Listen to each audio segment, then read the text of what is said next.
और बात करते हैं मुंबई में, जहां पर जन आशीर्वाद यात्रा निकालने की कोशिश की गई, निकाली भी गई और इस मामले में अब 19 एफआईआर दर्ज की गई हैं। मुंबई के अलग अलग थानों में दर्ज की गई हैं। आप सबको पता है कि नारायण राणे को अभी अभी मंत्री बनाया गया और उन्होंने जन आशीर्वाद यात्रा निकालने की कोशिश की थी। इनमें विले पार्ले, खेरवाड़ी, माहिम और आज़ाद मैदान जैसे इलाके शामिल हैं। साथ ही केंद्र में मंत्री बनाए गए नारायण राणे और महाराष्ट्र के पूर्व मुख्यमंत्री देवेंद्र फडणवीस समेत बीजेपी के कई नेताओं ने जन आशीर्वाद यात्रा में हिस्सा लिया था। पुलिस के मुताबिक इस यात्रा के आयोजकों और नेताओं को नोटिस भेजा गया है। केंद्रीय मंत्रिमंडल में शामिल नए मंत्री विभिन्न राज्यों में लोगों का आभार प्रकट करने के लिए जन आशीर्वाद यात्राएं कर रहे हैं। लोग सामने से आकर महाराष्ट्र के वसूली सरकार के प्रति आक्रोश व्यक्त कर रहे हैं और इन्हीं बातों से भयभीत होकर अब यह सरकार पुलिस के द्वारा 8 अलग अलग जगहों पर एफआईआर इन्होंने दर्ज किया है। क्या कारण है एफआईआर दर्ज करने का? जब कांग्रेस के प्रांत अध्यक्ष, राष्ट्रवादी और शिवसेना के नेता लोगों के बीच जाते हैं, हजारों लोगों की, कार्यकर्ताओं की भीड़ इकट्ठा करते हैं, तब कोई एफआईआर नहीं। वे चाहे जितने एफआईआर दर्ज कराएं, ये जन आशीर्वाद यात्रा रुकेगी नहीं। हमारे साथी सुनील सिंह जुड़ रहे हैं। सुनील, ये जो 19 एफआईआर दर्ज की गई हैं, इनमें आरोपी किनको बनाया गया है और क्या क्या इल्जाम लगाए गए हैं? कोविड प्रोटोकॉल के उल्लंघन में क्या क्या धाराएं लगती हैं?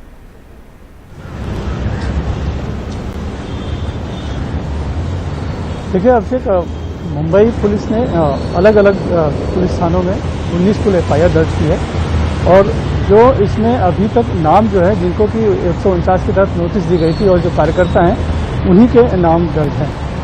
अलग से नाम अभी तक पुलिस ने ये नहीं जाहिर किया है कि क्या इन बड़े नेताओं को, खास करके क्योंकि इस मुंबई के अगर हम जन आशीर्वाद यात्रा को देखें तो नारायण राणे खुद उसको नेतृत्व कर रहे हैं और अलग अलग जगहों पर अलग अलग नेता और पदाधिकारी नेतृत्व कर रहे थे, उनको भी आरोपी बनाया गया। इस पर अभी पुलिस ने स्पष्ट नहीं किया है, लेकिन उनका इसका कहना है कि जिनको भी 149 के तहत नोटिस दी गई थी, यानी कि जो आयोजक थे अलग अलग जगहों की यात्राओं को, उनको इसमें आरोपी बनाया गया है। फिलहाल ये जानकारी दी गई है।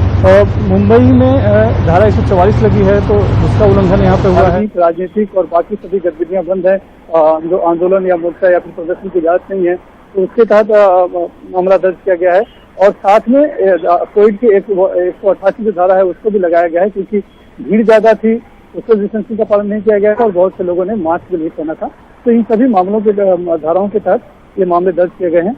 हालांकि अभी तक इस पूरे मामले में गिरफ्तारी नहीं हुई है, क्योंकि ये मामला एक तरह से राजनीतिक है और शिवसेना और नारायण राणे के बीच का रिश्ता सभी जानते हैं। फिलहाल बीजेपी और शिवसेना के बीच का रिश्ता सभी जानते हैं किस तरह से तलखी चल रही है।